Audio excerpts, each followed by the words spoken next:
Hey guys, it's Jay from Bassanelli Motorsport. Thought I'd do a story on how the car's going, what sort of happened in our last meeting. So we ran the Perth Motorplex Grand Final night on the 11th of April. First heat race, didn't have much luck. Unfortunately got caught up in a bit of a wreck and did a little bit of damage to the deck. I got it going for heat 2 and then managed to move forward a couple of spots. So it was good. The feature, we started out 13th. So I felt like I had a good car and I felt like I would have moved forward a few spots. But unfortunately on the start, we got caught up in a pretty big crash. I sort of looked up, seen that Holmesy had just sort of stopped. I ripped the wheel hard left and stomped the brakes to try and avoid him. And fortunately, the cars behind didn't see what was going on. I had one car hit me up the arse end, snapped the chassis from just in front, or just behind the fuel cell, and then got hit in the right-hand side and almost sent me over. So yeah, she was a pretty big crash. I was still feeling pretty stiff and sore for a couple of months there. Still on the recovery, doing physio and all that. So we're just trying to get the car ready for next season. So yeah, I thought I'd do a little video on how it's going and keep you all posted. As they head down, what's happened?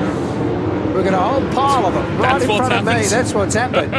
I didn't see that unfold. We've got one that looks like it has again mounted the other, and this time in the main straight. So the 36 and 25 have come together and not really enjoying it. I'm sure Ryan Huxtable, because his car is being sat on at the moment by Jay Bassanelli's. And I think Cody Avens is the one that's pointing in the wrong direction. He's down, I think, low on the racetrack there. It was a chaotic start to the race here. So they've turned the red lights on with the track being pretty well blocked. There was a late model flying through there. Jay Bassanelli was really lucky not to actually tip that car over as he's climbing out of his late model here on the Opal Finance main straight. And that's going to need some very particular crane work to get that car off from being mounted on top of the 25. So the applause of some of the fans, and I'm sure Jay would not be applauding that one because he's just now inspecting the damage on the front left-hand side and rear of his late model here on the front straight. These things are really awkward to lift and move around when they get caught on each other. So Jay jumped out of the car. Now he's jumped back in. Got a flat tyre. Here's the replay. So we can see the leading field and it's in behind. Oh, so got shunted hard. Oh, and then that's what. So basically the 10 car of Cody Avens. They're all reacting to the 91 who's going really, really slowly. And the one you miss in that shot, see the 54 was pointed at the infield wall. Joe Chalmers, he's well and truly stage left of that incident, but he was having his own moments here on the front stretch. There's a lot going on. So who was the car that was limping really slowly away from the scene of the...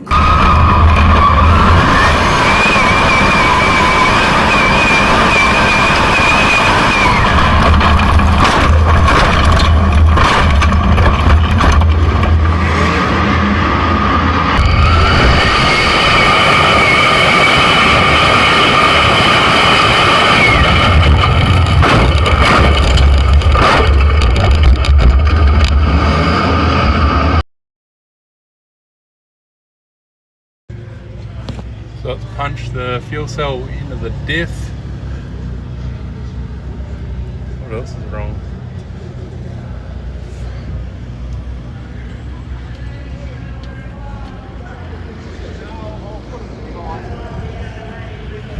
And then it snapped both sides. Fuel cell's fucked.